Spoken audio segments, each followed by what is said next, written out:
Blog Talk Radio.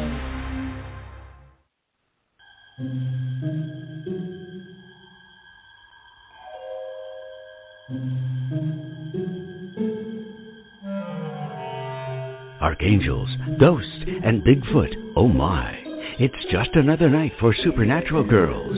Real stories, real answers to life's biggest supernatural mysteries.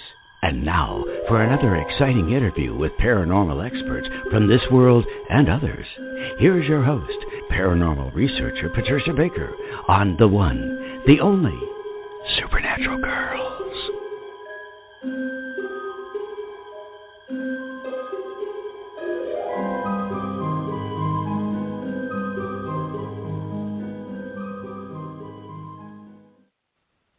Welcome, everyone, to another exciting episode of Supernatural Girls Radio.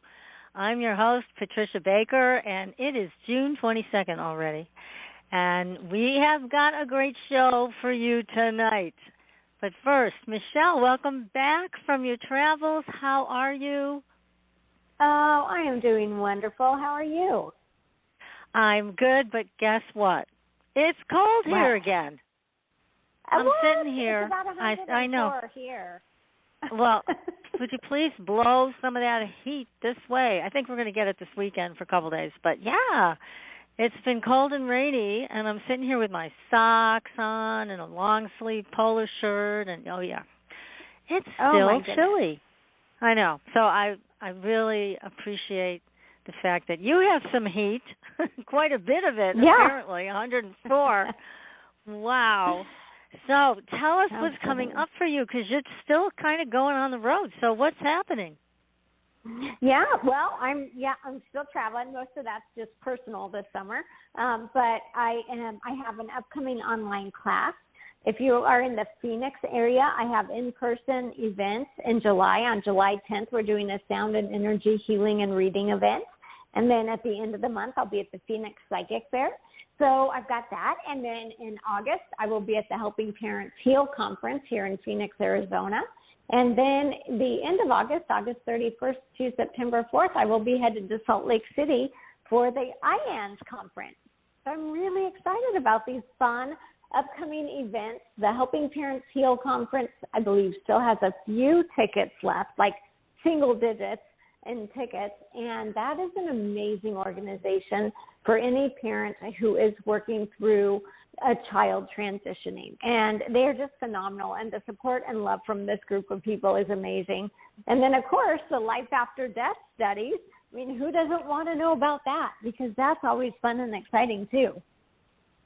Well, I'm so impressed with everything you're involved with. This is all great stuff, and especially the group that helps parents, because I don't think there's any harder loss than that, than losing a child. So helping them to work through this, you must see some amazing transformations, because that's a really, really tough thing. No matter the reason of passing.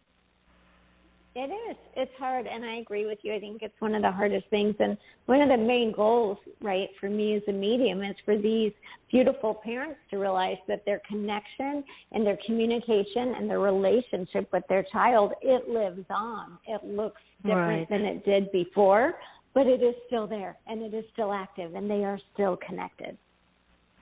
That's wonderful.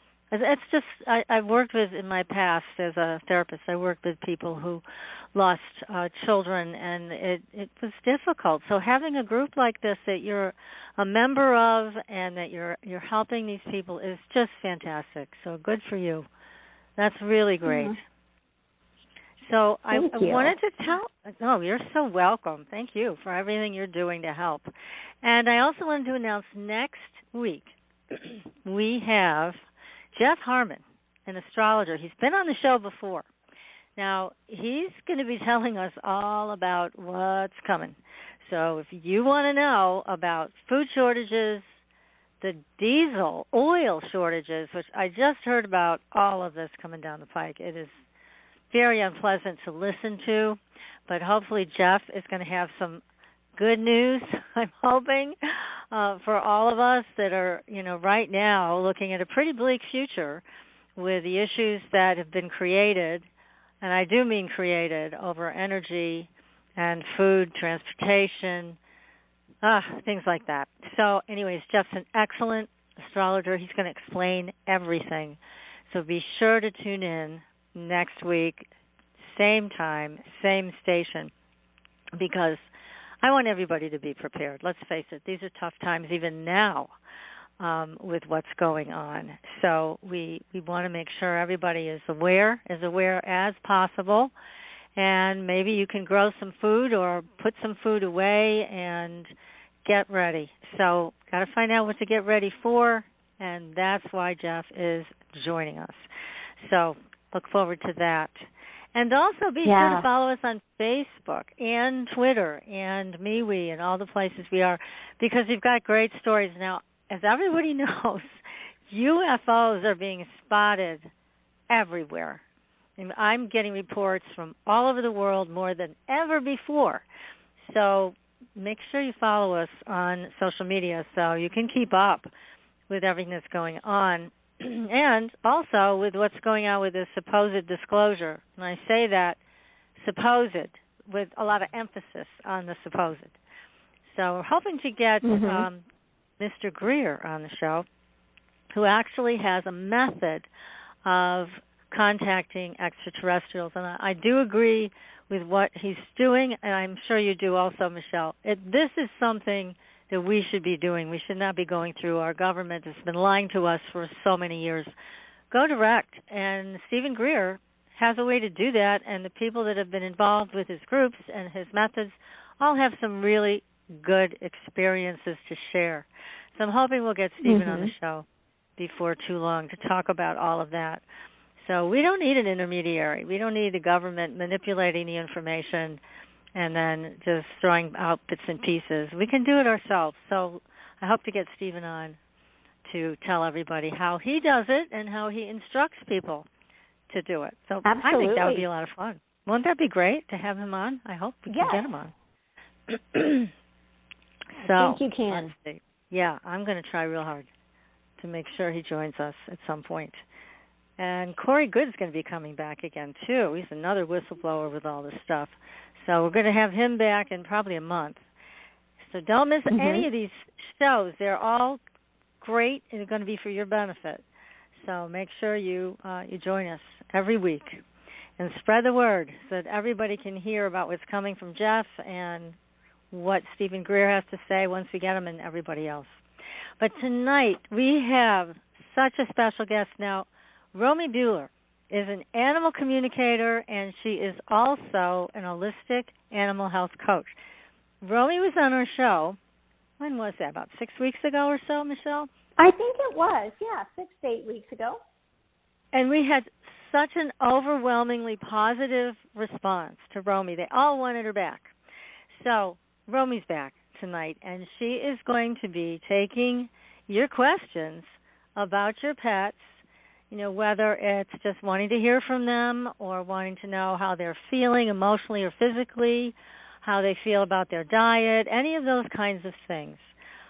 This is what Rommie's going to be doing with all of us tonight. So if you would like to call in and ask Rommie a question on behalf of your pet, the phone number is 563-999-3539. Again, that is 563-999-3539.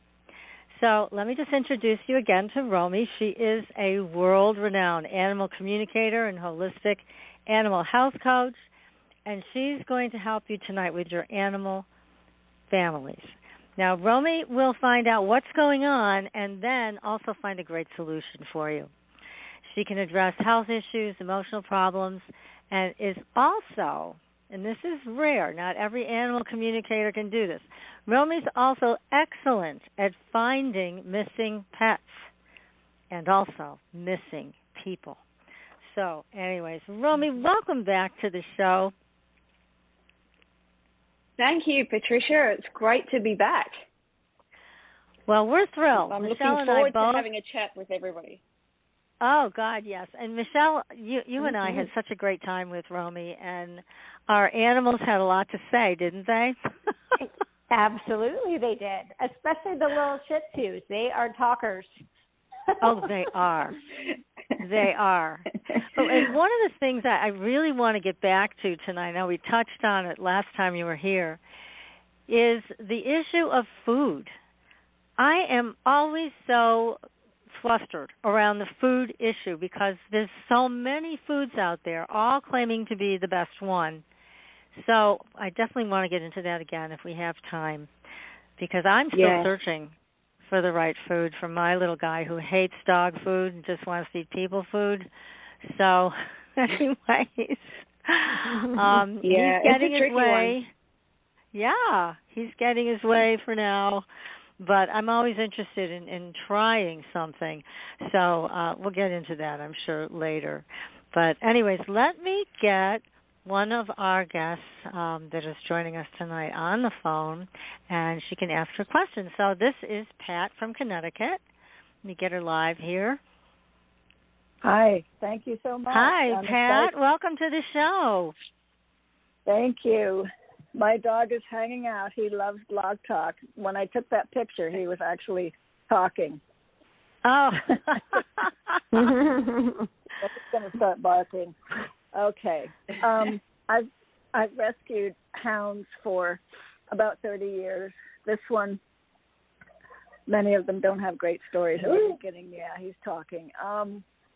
He's 13. And I do everything I can for his health. I'm on a very restricted income, so there's always researching. And Patricia, I can give you what I've learned about dog food. So I'm concerned about his health, how he's doing. He collapsed over a year ago with disc issues, and he's come back pretty well. He may have laryngeal paralysis. Something's going on with that. He lost his voice when his discs collapsed. And it's come back a little bit, but not totally. And I'd like to know emotionally how he's doing. Hounds always look so sad, and they love to sleep. And today I was looking at him in the car and thinking, oh, my gosh, he just looks so tired and so, I'm always projecting. So. Hi, Pat. Thank you. It's nice to meet you here today. Actually, I have a photo. I have a photo of your little dog. What was your dog's name? It's Chance. Chance. And is Chance a service dog? Yes, I have him listed as a emotional support dog, mainly so I can get him into apartments, be accepted, because they cannot refuse. Right. Okay, great. Let me have a little chat to Chance and see what he's got to share with you today. And we'll just start by checking in on how he's feeling today and making sure that it's okay to talk with me, because sometimes animals actually don't want to talk to us. So it could be a very quick conversation, Pat, but let's just have a little chat with Chance and see what happens. No, he is well and truly ready to talk, as he has indicated with his vocalness.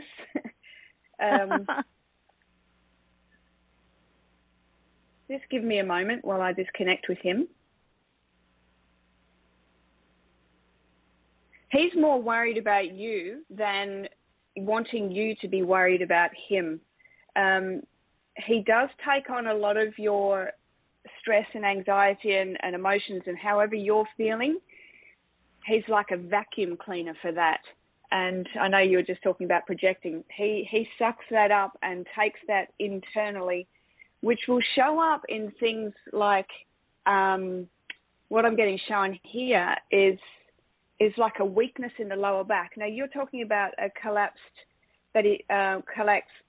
lumbar. Was it lumbar that you were talking about just a moment ago?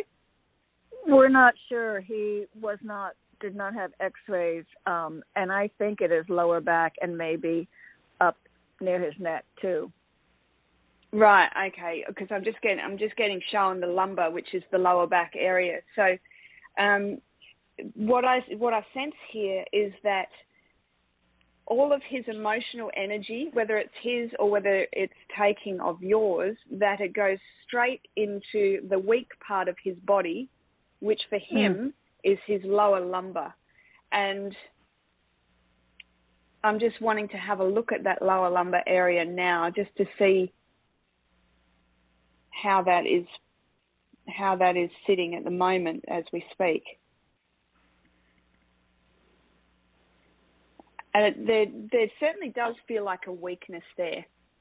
And it's something to perhaps just keep an eye on. And 13, he's sort of coming into his later years as well. So, you know, things start to happen as they get a little bit older. But there is a weakness there. I'm getting told acupuncture, actually. There's a lot of energy blocking in both the lower lumbar and the laryngitis. And really interesting because that is the throat chakra and the second chakra, that sacral chakra, and those two are very connected. This is kind of our creative center. And, you know, the second chakra is our one-on-one relationships. It is, you know, the power center. It's our sexual prowess, and our throat chakra is our expression. This is where we hold our secrets and our anger and frustrations and things like that. So these two work very closely together. And it's interesting that he's got laryngeal paralysis, I think is what you mentioned before, because the throat chakra is very, very closed. What can be done? What is something that could be done for Chance? I feel like he needs just a spring clean of energy realignment. So some energy healing, some acupuncture, a very gentle and, well, let's just say a gentle animal chiropractor or a dog chiropractor. In fact, it's funny, I get this feeling that tonight is going to be a little bit about the lower lumbar. So there may be some other animals that have some problems here as well. So he absolutely adores you, Pat. He is just like, that look that he's got, this kind of googly-eyed look at you, that is just adoration of the highest order. He thinks that you are, I'm getting the word startling, actually, which is kind of interesting, but he's saying, you know, startling, you startle him all the time, and that's not in a frightened kind of way. It's just like you're amazing. You amaze him. He tells me that you're highly intellectual and that you don't give yourself enough sort of kudos for some of the things that you do and the things that you come up with, because you're also very creative. And my throat's starting to go a little bit here. So it'd be interesting to know whether your throat chakra and your second chakra are also a little bit out of alignment. So whatever you do for him, if it's acupuncture and energy healing, it would be worthwhile doing the same for you. So, go ahead. I was just going to say, I don't see that he's sad. You know, when, you know, dogs often look like that, don't they? They give us those eyes and we think, oh gosh, what's wrong with him? He's depressed. I don't feel like he's sad. I feel like he's in a little bit of pain. But he's very content with his life, and he loves that he has a job, and that his job is to support you. But you just need to perhaps be a little bit mindful of how your emotional state is and how much he's taking from you, which will show up in his physical body. That's my worry. Can you tell him that I can carry my own stuff and he doesn't need to? Yeah, you know, that's something that you should speak to him about, and just intend that energy and that conversation to come into him, into his mind, and show him in images, speak the words, whatever it is, however you do that. But just let him know that, you know, whatever you're feeling, let's say you're very upset tomorrow about something, and just let him know, you know, that I feel, you know, Chance, I'm feeling upset today. I'm okay. It's mine. You don't need to take this from me. And then just pull your energy field right into your skin, or even deeper in, depending on level of upset or anger or whatever it is. right into the solar plexus, or at least into your skin. So he's actually not sensing what's going on within your energy field. Okay. And if, money is so difficult, if I really can't manage acupuncture or energy healing, and I will try, what can I do? Can I try to do some hands-on or? Yes. I understand that is a difficult situation, isn't it? We all have that at some point as well, where we need to do a lot of things and they're all very expensive. Right. So, yeah, absolutely. Look, there's so many YouTubes, and I would be YouTubing, things like Tellington Tea Touch, which there's a lot of YouTubes on technique and very simple. There's very simple things that you can do, even just energy healing. If you can perhaps find some information, because you are actually a healer, very much so. I can feel that. See what you can find on YouTube or some little courses or workshops that you can do yourself, that you can help chance with your own abilities and your own energy. Okay. And all the supplements I'm doing, are they basically helping, or am I overdoing it for digestion and pain and all kinds of stuff? Yes. I feel like some of the supplements are actually causing some digestive issues. Okay. So, yeah, without spending, health things can take a little bit of time, but I just feel like some of the supplements there is too many, and some of them are just making him feel quite queasy inside. Oh. I know you have other people. I just started a new dog food, and I'm really impressed with, and it's the only kind it's its only kind that's got this stuff in it. And I'm hoping this is going to help his digestion. Do you see this supporting him, this new kibble?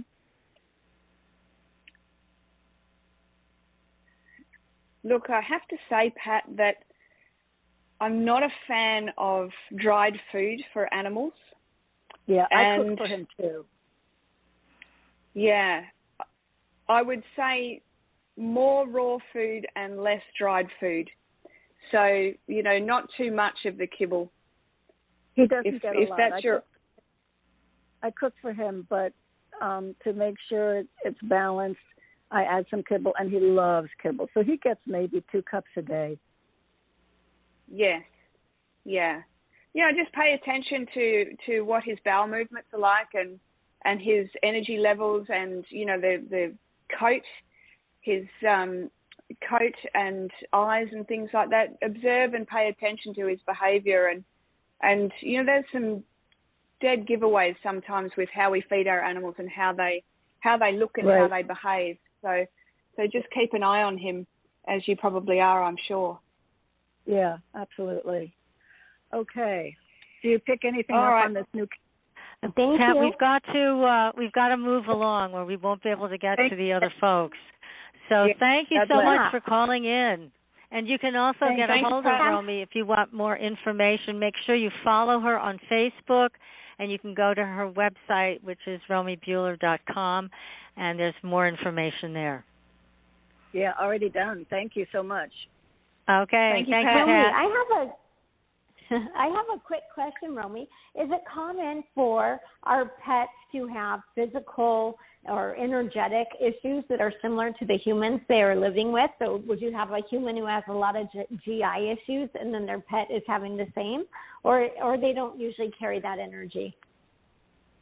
They do, yes, very much. They can mirror our physical, cancer, pancreatic cancer in a person, and the cancer in a dog or a cat or a horse. It is very common for an animal to take that energy, because a lot of the time they just want to heal us. Unfortunately, that means taking on some of our illnesses. Yeah. Wow. That's a tough Thank one. you for sharing that. That's a good question too, pleasure. Michelle. Thank you for asking that. Okay, well, let's see. I've got somebody here. This is Michelle, maybe a friend of yours in Arizona. Let's bring them on. Area code 520. God, this wheel is slow tonight. Hi. Who's this? Hello? Hello. Hi, this is Jennifer. Hi, Jennifer. Welcome to the show. Do you have a question for Rommie tonight? I do. We rescued a dog. Well, actually, he showed up on our door, and we've taken him in. He has a lot of, it seems like, anxiety, and we just kind of want to know where his mind is, if he's happy here, if he needs something from us that we're not providing. General questions, I guess, on how his well-being is. Yeah, sure. Hi, Jennifer. What is your dog's name and sex and age, please? He is a male. His name is Gonzo, and he is 1 year old. Gonzo. I love it. Yeah. And Jenny may or may not be my friend from high school. I'm not going to comment on that. Okay. What sort of dog is Gonzo, Jennifer? Is he a bits of everything, or is he a something describable? He is everything. We did a DNA, and he's a bit of German Shepherd, Chow, Chihuahua, oh my goodness, Akita, a bit of everything. Wow. Wowzers, that is an interesting Chow, Akita, Chihuahua, German Shepherd. That's a great mix. Okay, let's have a little look at Gonzo. Just give me 1 second just to connect with him. He's got, what I'm getting shown here is he's got quite frantic kind of energy, like he's not very grounded, he's not in his body, and his anxiety is all in the digestive system, which is usually where it sits. The small intestine, the large intestine, the stomach, I see it sort of encompassing that whole digestive area. He's very. How long have you had him? Almost 6 months.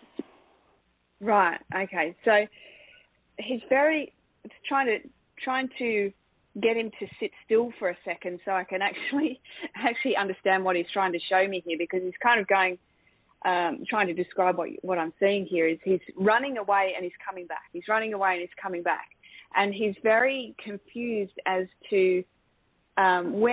Not confused, that's not the right word. He loves where he is and he feels very safe and very confident, but there's this part of him that doesn't feel any of those things. So his first 6 months, what he's telling me here is it was quite, and I feel really quivery. I feel frantic and I feel quivery. So his first 6 months were very... very all over the place. I'm struggling to keep him still, which is why I'm struggling to even talk to you right now. I'll get my words out. Just 1 moment. They will come. He really struggled with his first 6 months. He didn't feel safe. He didn't feel loved. He didn't feel needed. He didn't feel a part of anything. He felt abandoned. He felt fearful. So you've got all of the high-end fear problems right there, which show up as anxiety, but now he is in a place where he feels confident, and he doesn't want to feel like he does, but he doesn't know how to feel safe and secure in his body. So it's like he's compartmentalized. He's got 2 parts of him. He's got this first 6 months and the second 6 months, and he still feels a little bit out of sorts in terms of not feeling 100% connected to where he is. While he likes where he is and he likes his circumstances and situation now, he's still, okay, this is the abandonment stuff that I see quite a lot, actually. So abandonment is quite a big thing for animals that have been rescued and or been weaned too early as well. It's the same situation. There's this abandonment thing with him that is stopping him from allowing himself to connect fully with you. Is there anyone else in your house? Yeah, my husband. People, that is? Yeah, okay. He feels a little cautious of him, and what I want to say with that is I think there's a male figure or figures that showed up in his child puppyhood that perhaps weren't quite savoury, let's say. So there is a little bit of work to do there. He feels very connected to you. You are his security blanket, 100%. You know, whatever you do, I feel like he's around you all of the time. Is he like your shadow? Oh, yeah, absolutely. Yeah, you're his survival. You know, you're the security blanket. So he's very happy where he is, and there's that part of him that knows that this is good, this is safe, this is where I want to be, and I shouldn't feel the feelings that I'm feeling, but I don't know how to stop them. So well, that's what we need to sort of get to, is how do we make him feel calm and relaxed and in his body and more complete. Does he get outside much? Because it's his pause on earth is very grounding for him, as it is for everybody, mind you, but I'm seeing sort of sandy dirt is very grounding for him. Yeah, we take him out a lot. We have a park in our community that has a lot of sand, and he loves to go there. So we go there often. We go there probably 2 or 3 times a day. So yes, he gets a lot of outdoor time. Right. Okay, that's good because he needs it. His body drinks the earth's energy in. He's a great teacher to us on how to earth ourselves.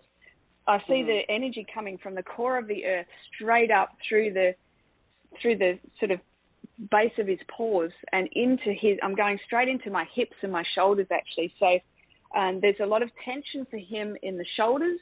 There's a lot of burden I feel in the shoulders, and there's a lot of fear in the hips.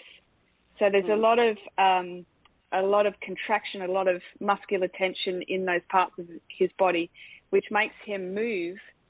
His movement's quite stiff and difficult sometimes. Okay.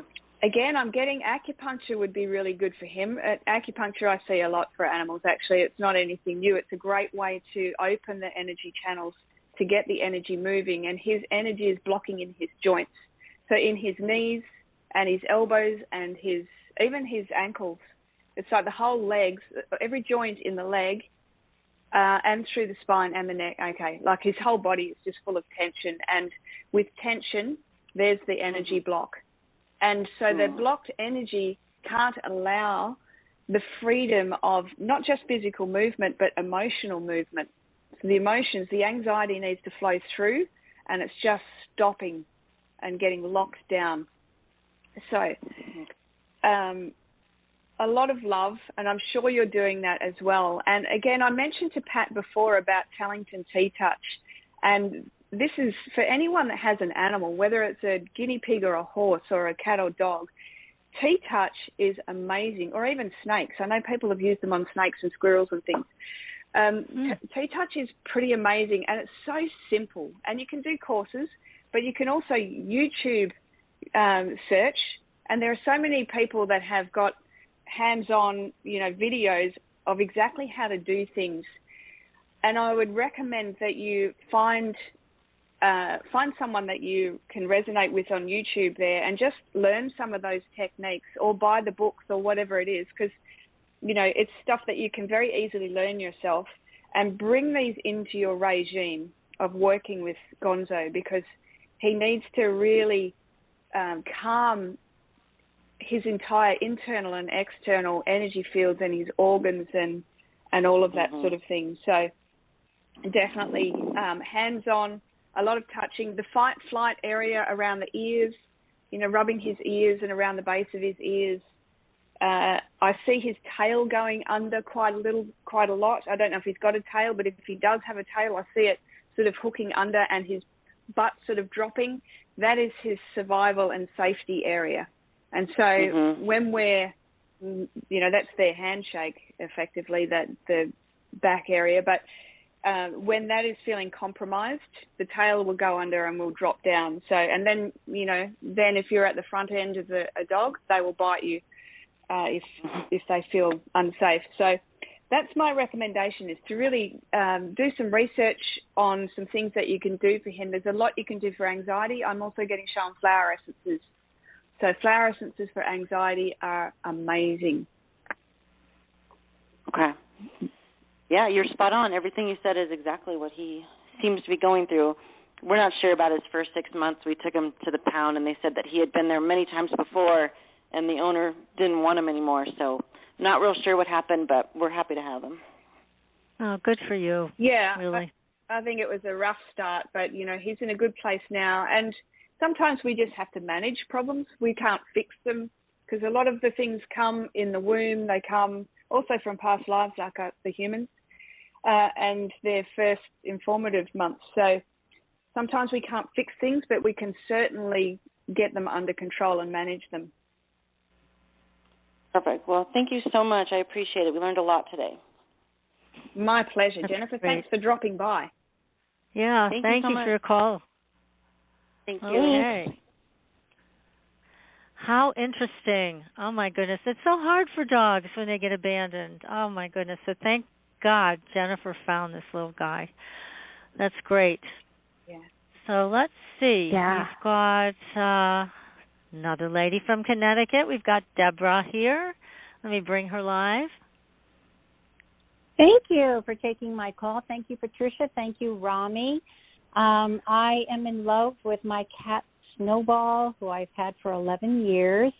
And I just want to make sure that I'm giving him everything that he needs and that you don't pick up on any health concerns. I know that everybody feels their animal is the most special, and I'm sure that they are. But he's such a wise soul, and I just want to make sure there's not something that I'm not picking up on that he needs. I love him from stem to stern, and so I'd love to just see what might pick up on. Oh, great to meet you, Deborah. Snowball, yes. Wisdom, absolutely, 100%. The first thing he shows me is he loves chasing things, and I'm getting an image of a mouse. Does Snowball get outside?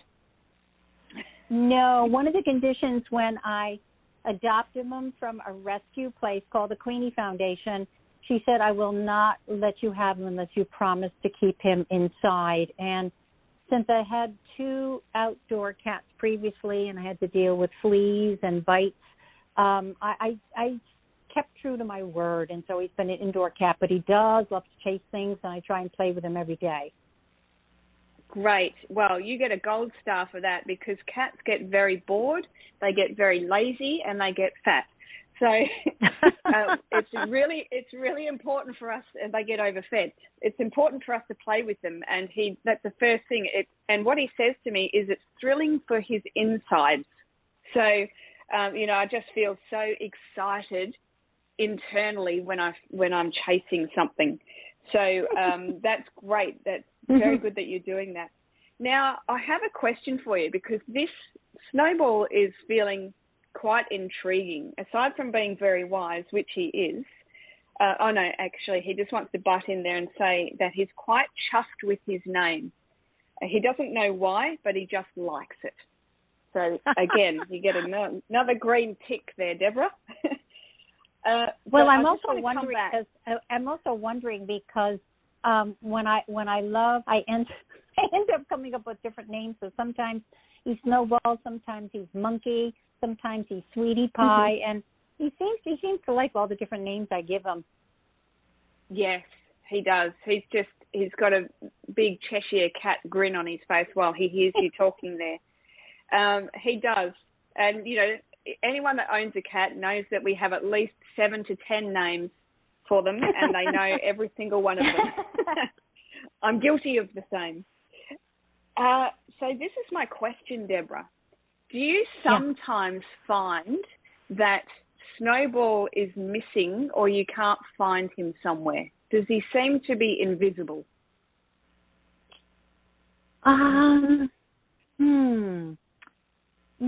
Not really. I mean, if I can't find him, I say, Snowball, come here, baby. He pretty much runs out because he knows I'm going to pick him up and kiss him all over. So he doesn't disappear that much. And if I can't find him, I just call him. He usually comes running because he knows he's going to be covered with smooches. Yeah. Well, okay. So that's interesting because what I find with Snowball, what he's showing me is that because he's very otherworldly, he's a very wise, etheric cat. And what he tells me, or he's showing me actually, is that he spends a lot of time traveling into other dimensions, and he shows me that he is an overseer. Like he's the manager of the managers and teachers of other cats in spirit that are up there learning to, do whatever they need to do to come back to Earth. So he doesn't teach, he doesn't go up there and teach the past cats, and he's telling me cats only, but he does just make sure that the teachers are teaching the right things, and he just oversees and manages them. So he spends a lot of time disappearing out of his body, and, he can be in two places at once. So he might just look really, really still, or he might be somewhere that you just can't see him. But he time travels, or he travels up to kitty cat heaven, and he teaches them all for when they're ready to come back to Earth, which I found absolutely fascinating. I love that, which is why he is wise, because he's number one. He's like the boss. Yeah. Yeah, well, that makes so much sense, because there's times when, he's sleeping, and I just very, very gently pet him and say, "You're such a good boy." And he just lets out a purr, and I just sense that, I'm doing some work here, so you can love me, but don't disturb me. So I do give him his space, but he might object, but I probably overkiss him, but I'm probably not going to change. No, he's okay. He's okay. And he's just telling me I'm capable, I'm content, I'm a little independent, but I have free reign, so I'm happy. And he would love to be outside. He was outside when he was little, but he is as cats are, he's a hunter. So that's obviously why you've been asked to keep him inside. He also just has a message for you, Deborah, and he's asking for you to learn how to manage your stress a little better. Do you find that you are stressed at all? That's probably a question. Are you not stressed? No, that's very accurate. Yeah, because he's saying, look at me and be me. So that's his little message for you, that he absolutely loves you. He thinks that you are, this is interesting too. He's showing me like Play-Doh, like he can teach you things because you pay attention to him.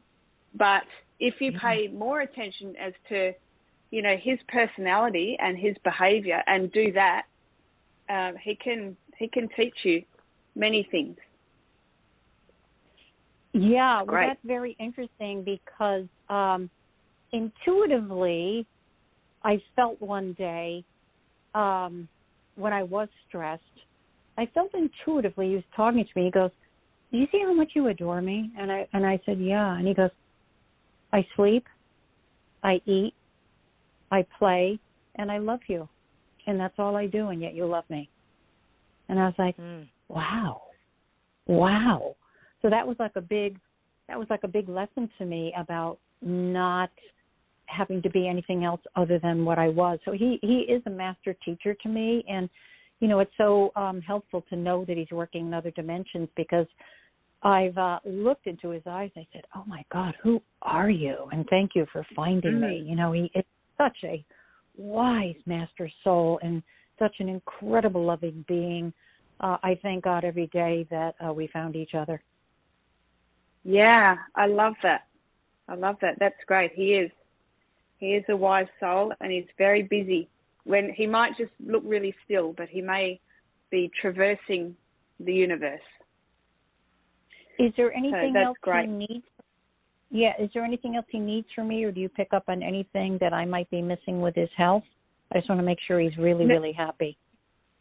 Yeah, I don't, and it doesn't mean that there's nothing wrong with him, because animals can block information as well for various reasons. But what I'm getting shown with him is he can self-manage his health, and he is in perfect health, however that looks for him right now. And he doesn't need anything. He doesn't need to have anything changed. He doesn't need a vet visit or any of those types of things. And you will know, because you can actually hear him very, very clearly. You will know when he needs something. And if you pay attention, you'll know, just looking at him, if he needs something. But he's very much self-managed. And when it gets time to pass, what I feel with him too is he would like to pass by himself. He'd like to let nature take its course and not have intervention. So not that he's there yet by any means, but he's just sort of showing me that he's very self-sufficient, because he's so evolved and he's such a master, that he just wants to live life. In fact, what I would probably see, if he was allowed outside and it was time for him to pass, he would go missing just so he wouldn't be taken to the vet and helped with that situation. So he's self-sufficient. Okay, well, that was extremely helpful. Thank you so much, Rommie, for that information, and thank you for doing what you do. Oh, my pleasure. Thank you, Deborah, for joining us today. Yeah, Okay, thanks for your call, again. Deborah. That was fabulous. Right. Yeah. Thank you. Bye-bye. Great. Okay, that so now I have another question. Oh, Here's my question.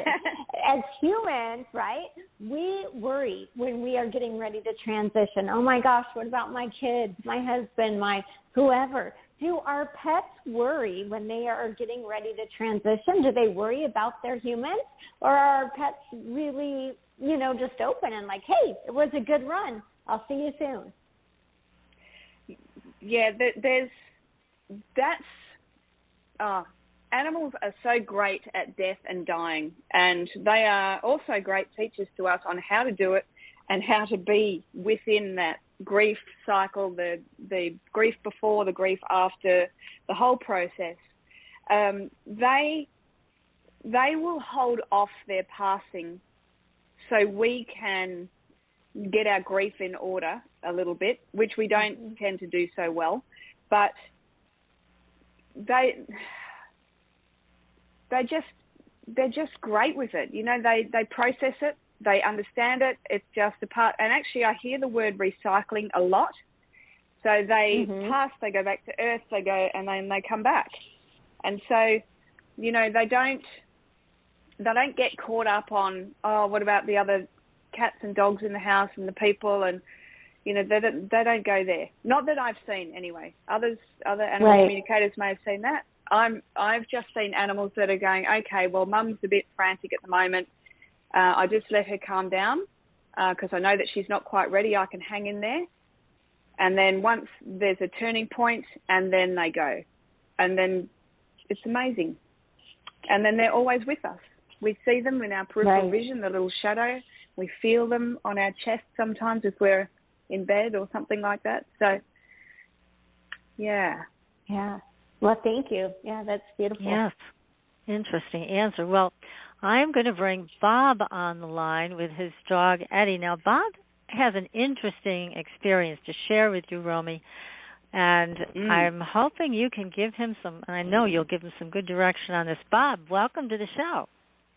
Well, thank you so much. Thank you for taking my call. Yes. Hi, Bob. Hello, Rommie. How are you doing today? I'm all the better for hearing you, Bob, and I'm interested to hear about Eddie and his little whatever's going on.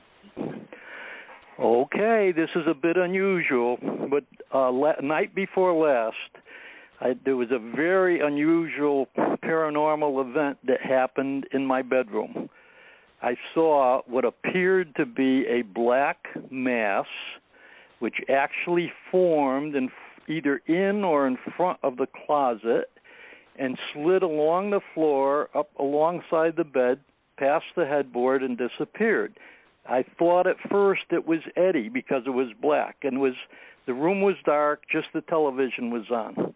This happened twice more between 9:15 and 9:30. After the third time, there was a bright, very bright flash of light, like a flash from a camera, and it was just in front of the closet door. It was so bright it illuminated the whole closet, my bureau on the right, and part of the wall in the bedroom. Now, the reason I bring the dog into this is later on, Eddie went over, stood in front of the closet door, and froze. He was just like a statue. Not even the hair on his tail was moving. And he just stood there for the longest time staring into that area.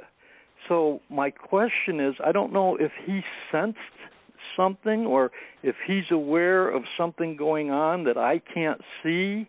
So I'd like to know if he has information that I don't. Yeah, how intriguing. Let's just have a look. While you were talking, actually before you even started talking, Bob, I see him now. I'm just going to sort of talk this out because we'll see where it ends up, and then we'll come back to this. What's been happening there? Okay. I see him flicking around like someone's behind him. This is the image that I've just been getting, and then it looks like, you know, you talk about a black mass. I'm seeing this black mass, which my brain has gone, oh, it looks like a tarantula. This big black mass that has come up his back left leg onto his left hip. Oh. And then I see some pain. I feel some pain in his lower lumbar, and which goes up into his head, into some mental tension. And it feels a little bit like a nerve impingement pain back into that lower lumbar area. And almost to the point where it's an effort to lift his tail and wag his tail. Now, I'm assuming that he has a tail, and I know some dogs don't, but has he had, I am coming back to your question, but has he had any issues that you've noticed with his back end, like falling out or limping or yelping or just looking around his left shoulder like, who's behind me? No. When I let him out in the yard, he runs around pretty well. Right. Okay. I haven't noticed any problem like that. Not noticeable anyway. Yeah. Okay. Let me just take a second to connect with him properly and come into this interesting scenario that what is he looking at? Just give me a moment. Sure. For everybody that's listening, I am just taking a moment just to see what I can see, but it means I'm not saying anything. So. Okay. Yeah, this is a wild experience you had, Bob.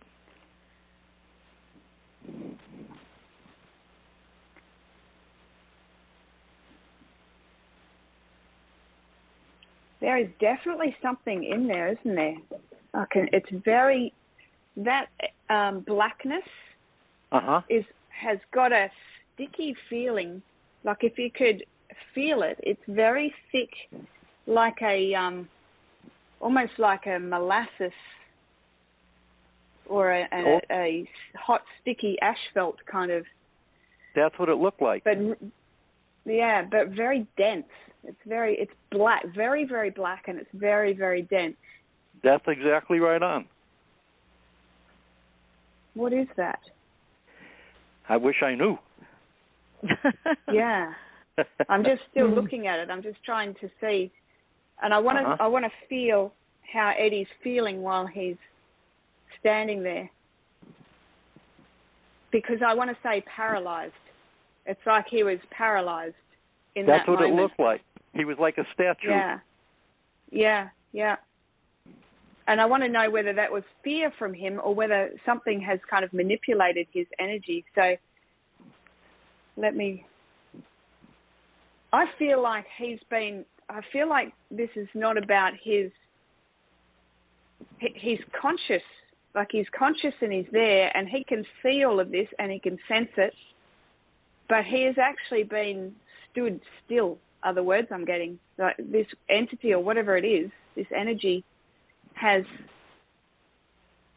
made him stand still, rigid and frigid and paralyzed, and all those words that are just bombarding me here at the moment. Wow. This is like something you'd see on a midnight movie, this sort of black thing that kind of glides and slides across the room. Well, that's why I've never experienced that. We've had other paranormal experiences, but nothing like this thing. And it was swirling. Inside, it was swirling around whatever was inside it. Yeah.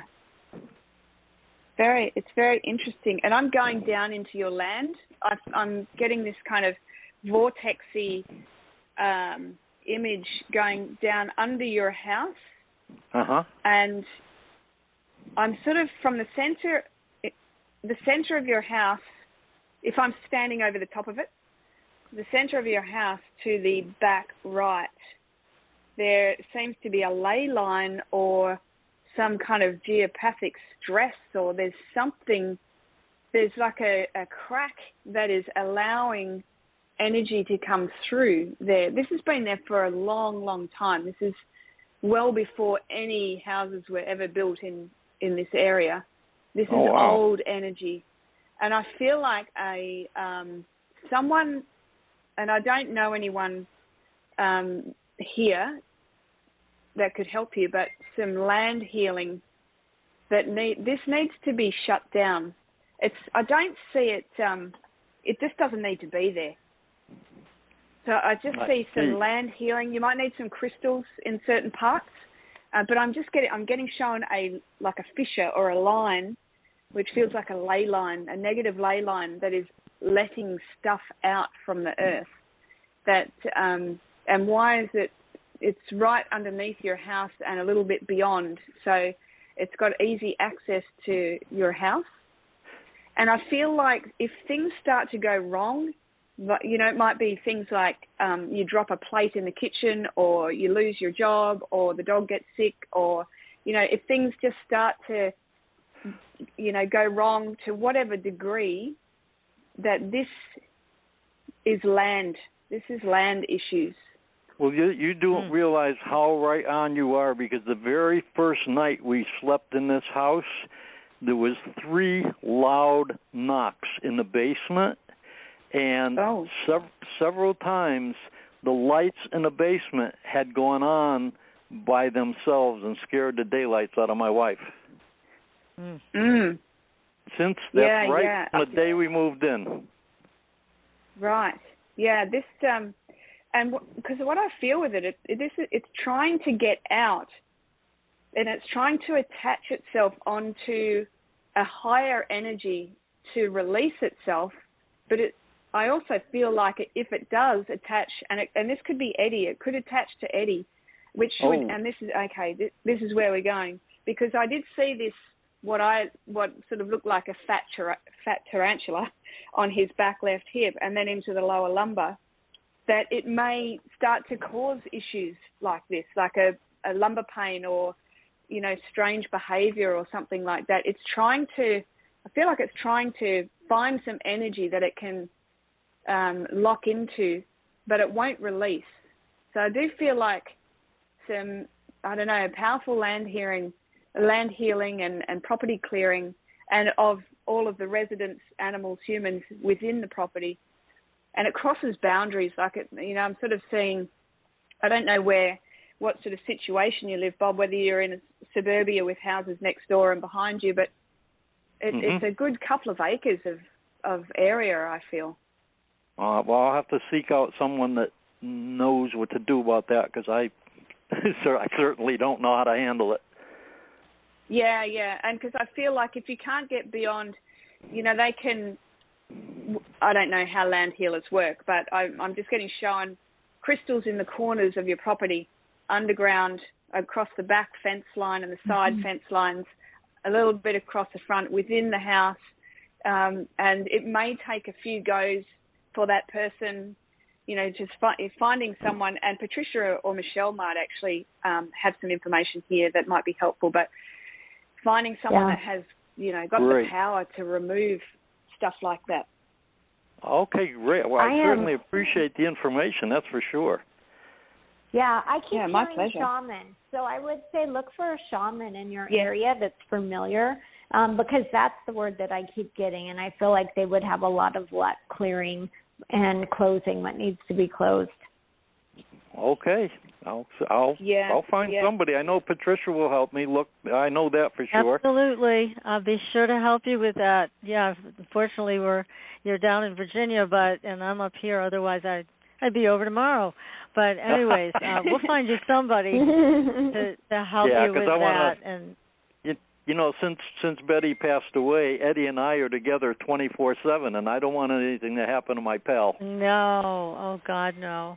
Absolutely not. No, he just wants to tell me, or to tell you, Bob, that if he was at school, he would have got an A in drama, and then I'm getting shown Elizabeth Taylor, and that he should have been a Hollywood star. So I don't know whether he's a drama queen. Oh, that's so funny. That sounds like Eddie. I do feel like he's got a little bit of lower lumbar pain too, so just observe his movement and notice how he walks and whether he's dropping into one of his hips, or just pay a little bit of attention to his movement, because he may need some chiropractics or something at some point, Bob. Oh, okay. Would it be worth me taking him to be x-rayed just to be sure? No. I think if you can find a dog chiropractor, dog chiropractors are very gentle, and a lot of the time it's almost looks like a massage when they're realigning the skeleton and whatnot. They've got magnetic blankets and things like that they can get the dogs to lie on to flow the energy. An x-ray is a bit extreme is what I'm getting told, but a realignment, and this goes for anyone with dogs. We have a 16-year-old dog here, and we just get maintenance.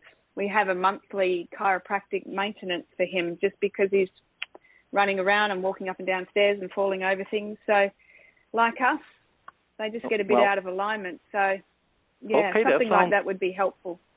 That sounds good to me. Not a problem. We'll take care of it. Yeah, thank you for your call. Okay, well, thank you so much, and I certainly appreciate the information. I hope you all have a great evening. Thank you, Bob. You too, Bob. Thank you very much. Okay, bye-bye now. I'm so glad that you figured that out, because I was very concerned about Bob when he told me about this. So good job, ladies.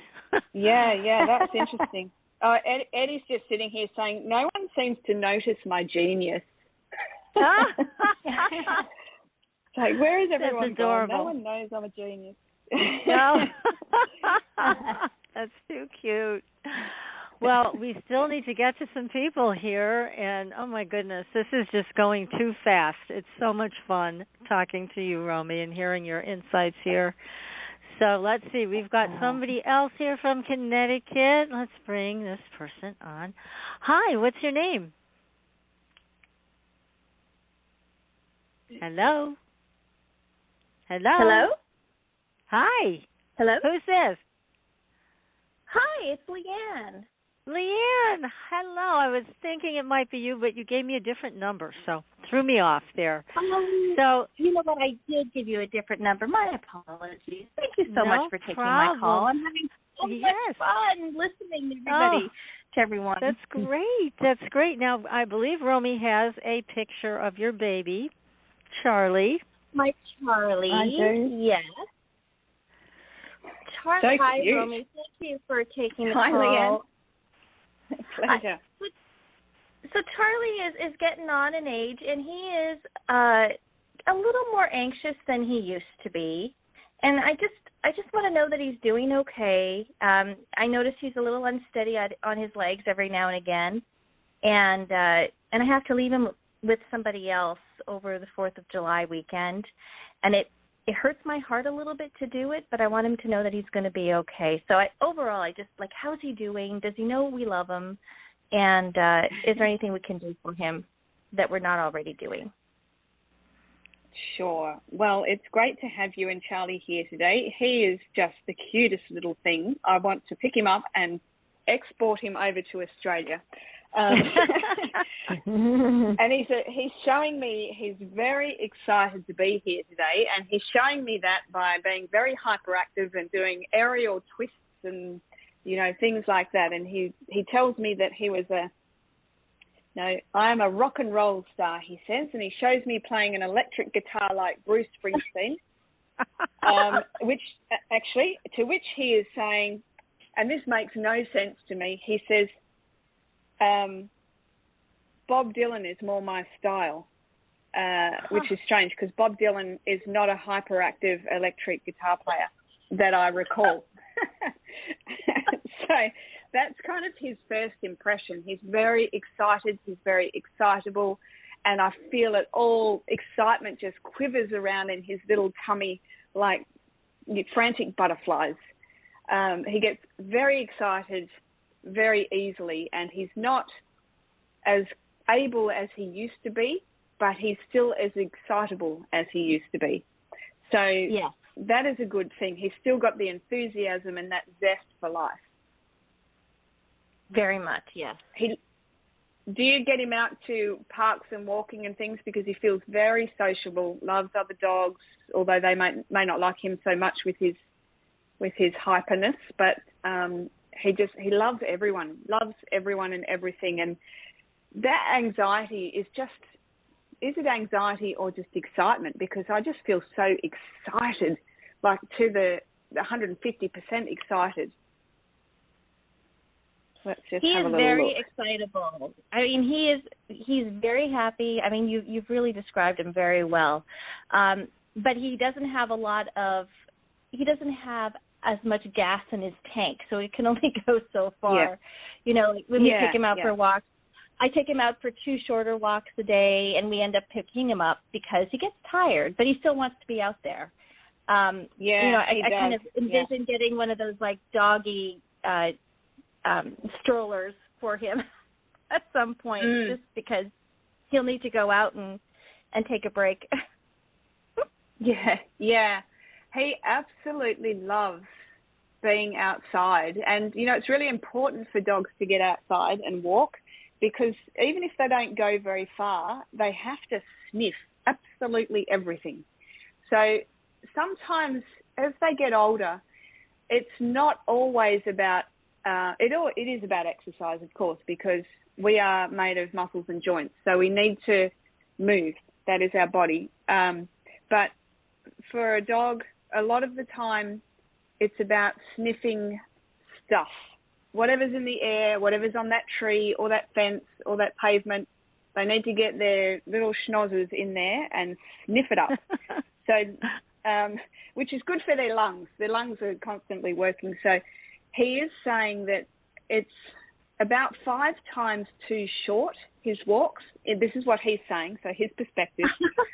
And he could really be out there for hours. He doesn't need to, while he, as a young dog, would love to run, and he can't do that with the endurance now, and his hips and knees don't really have that in them anymore, but he does like to be outside, and he can amble, whatever amble means for a little dog like Charlie, but he's just that sniffing and feeling the textures under his feet. So getting a little, a pram type of thing for him is great. Still needs to get out, so it'd be sort of in and out, I guess, as he gets older, because he still needs to feel what's on his paws. He still needs to get his claws and dig things or feel things and sniff. You know, you can't sniff a tree when you're in a little cart. So, and you got to get the nose on the tree or in the grass. He's also showing me too that he needs to eat a little bit of grass because of this, and he will choose the grass. And this is the interesting thing with cats and dogs. You know, you see cats roll in things. Often they're rolling to get the perfume of something into their system. Dogs too, although sometimes they just like to smell, so they roll in dead things. But he's needing to eat grass, which he will select, and it's to calm this nervous stomach. So it'll be very specific, as opposed to eating a grass that will help soothe joint inflammation, say. which dogs will choose that too. But for him, it's about soothing the digestive system because he's excited, which looks like anxiety. And I don't feel like that it's true anxiety. It's just excitement, and he doesn't know how to contain it. He doesn't know what to do with it. But he loves Mum, and he says, Mum is great, great, great, great, great. Just on repeat. Great. On repeat. Aw, good. Okay, so he's happy and he's enthusiastic about life. That's wonderful. Is there any is there any health concern that we need to be thinking about for him? Let's just have a little look. There may be concerns coming up. I don't feel like there's anything at this point, but as he gets older, and I'm feeling organs, like, he may have some liver and kidney type of things that come up in the future. So what is the best way to manage Charlie into his stately years? What does he need right now? He needs a bit of calming, actually, and I want to say some flower essences for that. Flower essences are really easy to administer as well. You can just for dogs who eat pretty much anything, unless they're fussy dogs, but you can just put it in their food because it doesn't really have much of a flavour. But if they don't eat that, you can just part the fur on their neck and just put the drops on the skin there, and it's sort of absorbed through the skin. But I feel that he does need a little bit of calming, and that can be you patting him with calmness, because sometimes when we're feeling a bit hyper, we pat our dogs fast.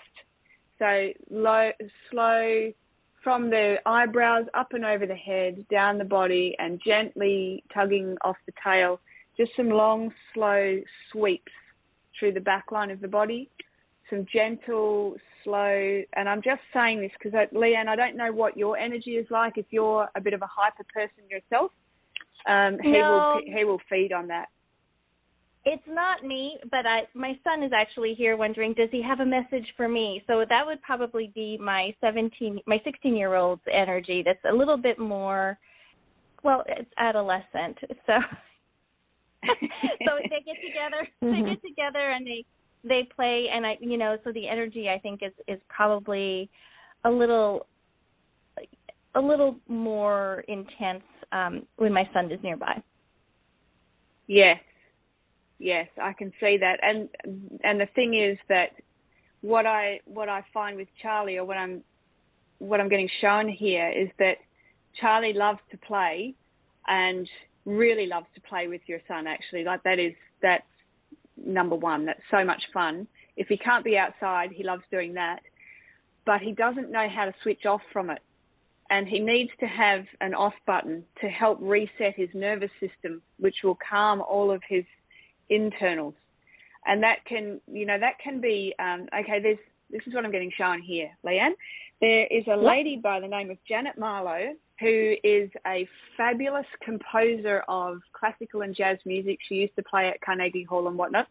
But for the last 25 years, she's been composing music for cats, dogs, horses, birds, and putting them into these little speakers, actually. I think you can download some of the songs onto an iPod or a computer or whatever. But she's got these little speakers, and the music is specifically composed in the hearing frequency by animal. And so there's one specifically for dogs. There's one specifically for cats because their hearing is in a different place than dogs and horses and whatnot. I'm just getting shown here that playing this music, which is classical, it's strings and I think flutes for dogs, will actually help just calm his nervous system. And it's nice music for humans too. So music is important. Sound is really important for everybody that has animals. If you've got Metallica, say, playing, cats and dogs will kind of bristle against that, and that will create anxiety within the digestive system and the the nervous system. They'll try and get away from it, and you'll see them. You'll see their hair and their face and their eyes kind of pinging. So that is a thought. If you can, you can Google Janet Marlowe pet sounds and have a look at her stuff, or even if you're just playing some Mozart, some strings or some flute music or something like that, just to, when you're not home, and I know you're going away on the 4th of July, or you're leaving him with someone on the 4th of July as well, which he is a little anxious about that. Does he know that person? He has been looked after by that individual in the past, and they seem to have gotten along pretty well. So he'll be staying at home, and the person will be coming here, because I'm trying to make it I'm trying to disrupt him as little as possible. Yes, that is the best option. And sometimes animals just need to understand. So just let him know where you're going, how many dark nights you're going for, because when you're going overnight, if you're going away for 3 nights, just say, I'm going for 3 dark nights, show him the sun going down, and then I will be back on this day, and we're going to go for a walk. We're going to do his favourite thing, which is going for a walk. So when I get back, this is what we're going to do. So, and then when you're away, just send him messages telepathically, words or images of what you're doing, and that, you love him and you're coming back and he's safe and all that kind of thing, just to keep him calm. But if you can get some music for him to play, because I just see when you're not there, because you are his connection point, when you're not there, there is a little bit of separation anxiety. So there is that that may kind of show up. Having him in your home, that is ideal. So, it'll be fine for you to go away. But if you can have some things, some flower essences and some music, I think that will help a lot. Oh, wonderful. Great. Well, this was fascinating. You really, you really described our dog. Beautifully. Thank you so much. My pleasure, Leanne. He's a beautiful boy. Thank you for your call. Yeah, thank you, Leanne. Well, we are unfortunately running out of time, and we've got a couple more people to get to. Can we keep these shorter so we can get them both in?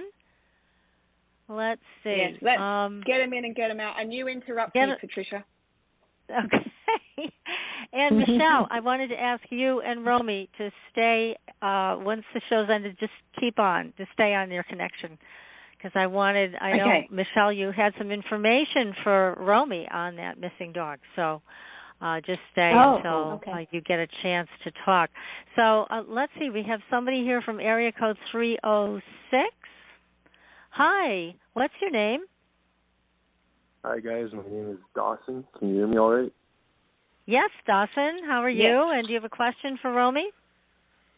I'm good. Yeah, I was wondering if you're able to reach an animal that's been passed away for a few years. Yes, I can. You can never guarantee that you get the right animal, but we can certainly see who comes through for you, Dawson. Absolutely. Okay. What is the name what sort of animal are we looking for? His name was Tom, and he was a Clydesdale gelding.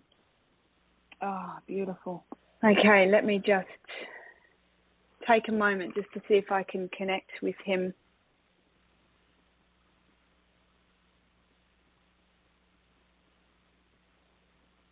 I do have a horse that's come through here who has beautiful posture. The whole chest and the head is up, and he's looking magnificent.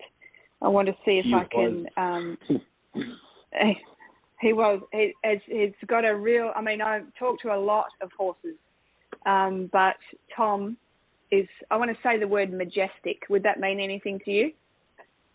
Yeah, that's the first song. That's what came to mind. He was just stunning to look at when you first walked out of the barn.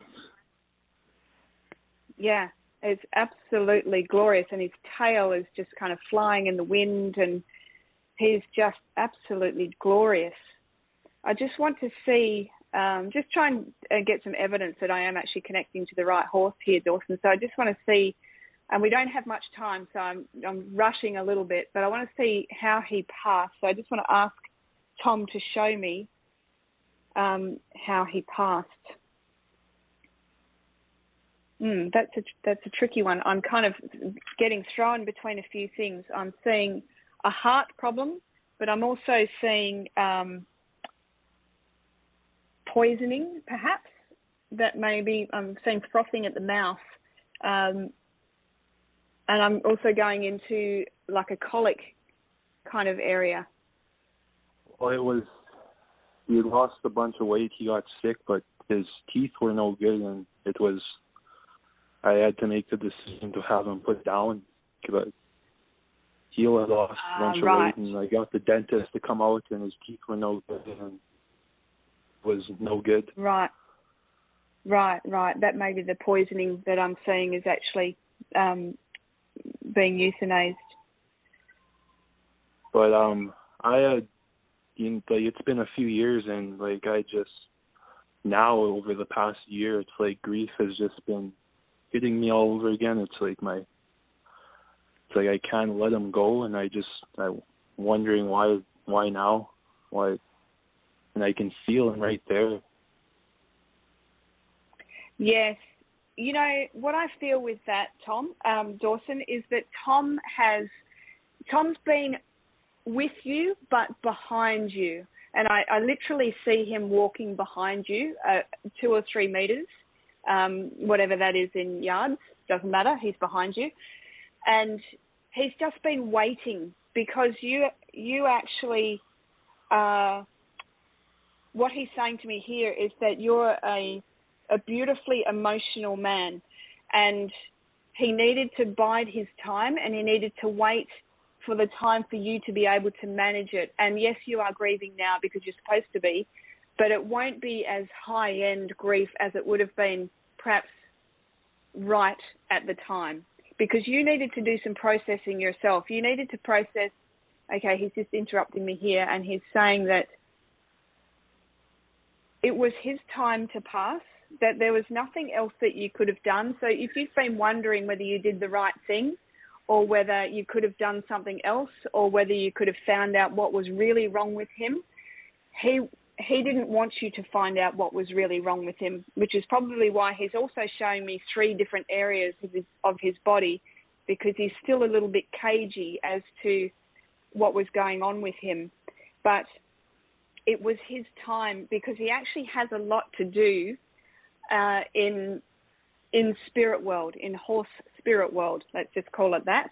He's got a very busy job up there, and he is actually going to come back, and I feel like he's going to come. Are you still around horses? Because I feel like he's going to come back to you. No, well, after he passed, I sold off my other guy, and my time with horses was done, and it's just, I think struggling to let him go was also struggling to let go of my dream of being with horses. And I was just wondering when being with Clydesdales, when that time will come again, because it just feels hopeless and feels like I'm walking in a fog. I'm sorry to hear that. It's really difficult, isn't it? I know the feeling, but I do feel like you're going to be around horses again soon enough. I can't give you a time frame on that. I'm just hearing soon enough. And a lot of it will be about when you're ready. So I think you still need to do some processing. And it may be, there's some fabulous people around. There's a lady by the name of Nancy Gordon in, where is she? She's in America somewhere. She's a pet grief specialist. And I would highly recommend that you perhaps organise something with her or someone else to just work through your own grief. She specifically works with people that are grieving from past pets. So, she's been there herself. She knows the drill. That might be really helpful to you, because I feel like the horses, and I want to say horses as opposed to horse, the horses are coming back to you, but you need to do a little bit of work first before they are able to rejoin you. And Tom is going to come back to you in all his magnificence. He won't look exactly the same. He may not even be a male. He may be a female. But you will know, because there'll be some mannerisms where you just do a double take where you think, oh, that just reminds me of Tom. That's uncanny. So just be open to it. Next time, can you give me that much? I can't. I want to say no, but I can't be certain. I just hear the word Mustang, actually. So it could be a Mustang. It could be a Clydesdale. Yeah, don't say no. I'm sorry, but we're running out of time, guys. So we're going to have to move on. But please feel free to follow Rommie on her Facebook page. She's going to be doing some lives there for people, Dustin, so you can continue the conversation with Rommie on Facebook when she is doing the lives, and she also offers private sessions. Okay? All right. Thank you very much, you guys. Thanks, Have a good day.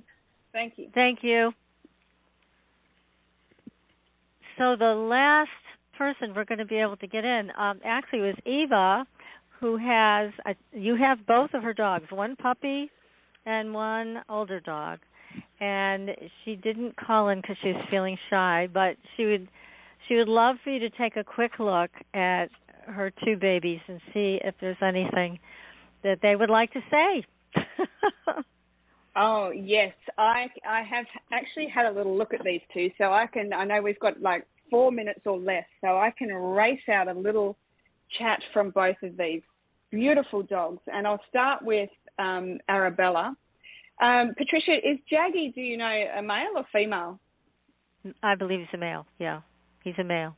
Arabella's a female. Right. So Arabella is the puppy. Right. She's so sweet. She personifies the word love. She is just like love in a puppy. Beautiful, beautiful little dog. And she says, I'm so excited to be here. That is not being on the show, but being here on Earth. It's been so long since I've been back, and I loved this. She shows me that she was a Doberman in her last life, and she also says, I was a horse as well. So she has had a life as a horse previously.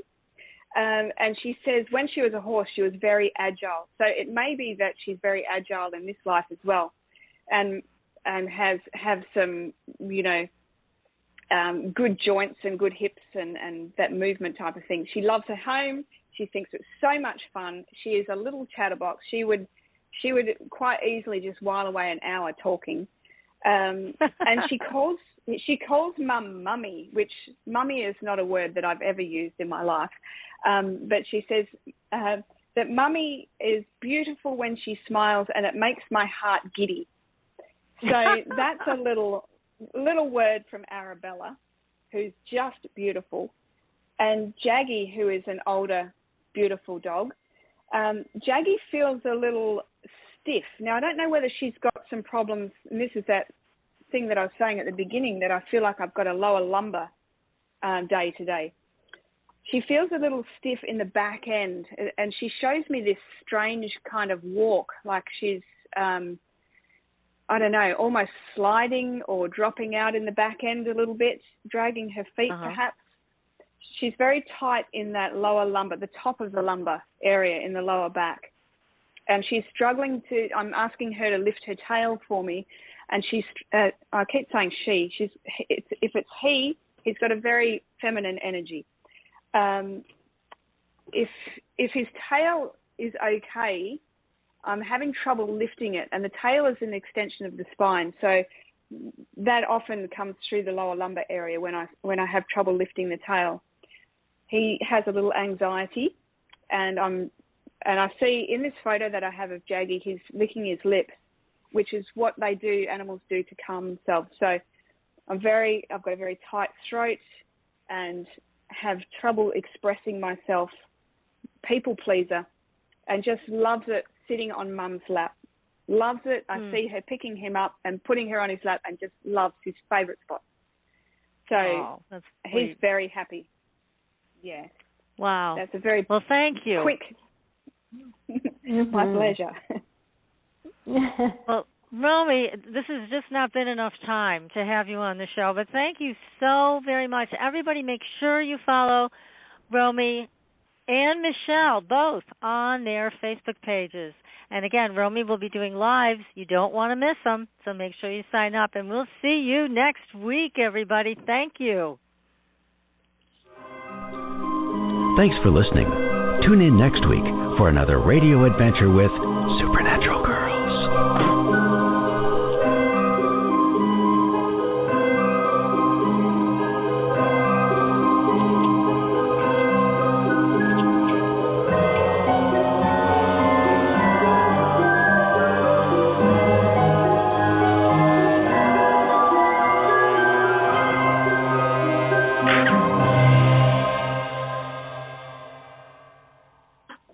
Oh, my God, that was great. Thank you so much. That was awesome. That was so That fun. was amazing. Yes. Thank you for having me. Oh, we're going to have you back, believe me. Thanks for coming on. Yeah, I think you're going to be a regular. Yeah, you know, people don't know how to hear from their animals. So if you can find someone that can, then they have all sorts of things I need to know. Yeah. Absolutely. So, I love it. Michelle, you were starting to come up with some information about the missing dog right before we got on the air. So what did you come up with? Well, I was just feeling. Can you hear me? Okay. I feel like I'm losing you. Can you hear me? Okay.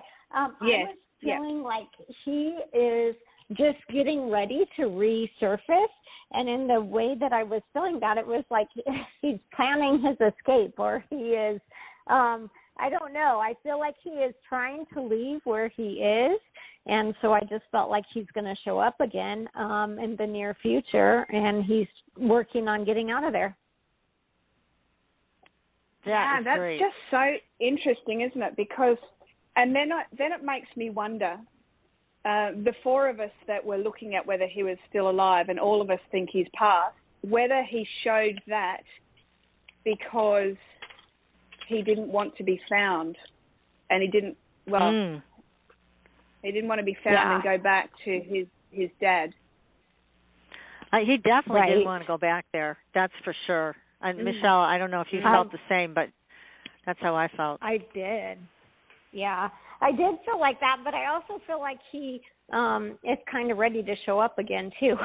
So I don't feel like he's transitioned. I feel like he's still in his body. Yeah. So, yeah. Yep. Me too. Yeah, so Me interesting. Too. Well, we will see, you know, because there has been massive media attention at the time on him Australia-wide, even though it was just in Queensland where I live, because he's a police dog, I guess, and they put a lot of time and effort and money into those dogs. But and that I'm guessing now that is why he didn't want to be found, because he's injured, and I felt like he was trapped, which may actually, I felt like his human dad actually caused the injury with his own childish anger, but it made me feel like perhaps he's trapped back at the time in February when I was looking at him, but he may be not literally trapped in a I don't know, a trap, but trapped in circumstance. Right. He definitely is ready. I agree with Michelle. He's ready to move on. That's why I'm changing here. It sounds like I'm moving because I am. But, so I felt like he was trapped, but I felt like he was trapped more in a location or something like that than in a trap, if that makes sense. Yes. Yeah. Well, that's where I felt like he was trapped in a fence or a location was initially, but or somewhere in the bush, because he went missing in bushland in suburb industrial areas. So yeah, it's very interesting. I just don't know. Okay. Don't know what's going to happen next. We'll see. Yeah, we'll have to see, and if we get any more information, we'll pass it on for sure. This is a big deal with this dog. It really is. Yeah, it really is. And I tell you what, he would go back to his dad. That's the only thing. If he comes out of hiding, that's where he'd go. Oh, okay. Well, hopefully he's locked on to your frequency. I saw that so clearly.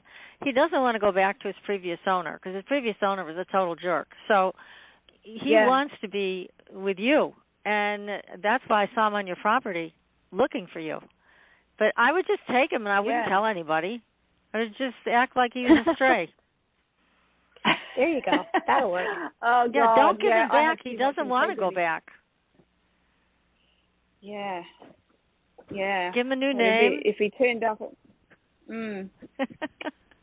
Like Michelle said, you put him in witness protection. That's right. It's totally doable. He's now a female, and right. Yeah. We will see, because I see him so clearly, like no other animal I've ever seen. I see him so clearly. So he is locked onto my frequency, and he's just reappeared. So he's up to something for sure. Yeah, that's right. I don't know whether he wants me. I don't feel like he wants me to help find him. I don't think that's why he's made his appearance. I agree with that. Yeah.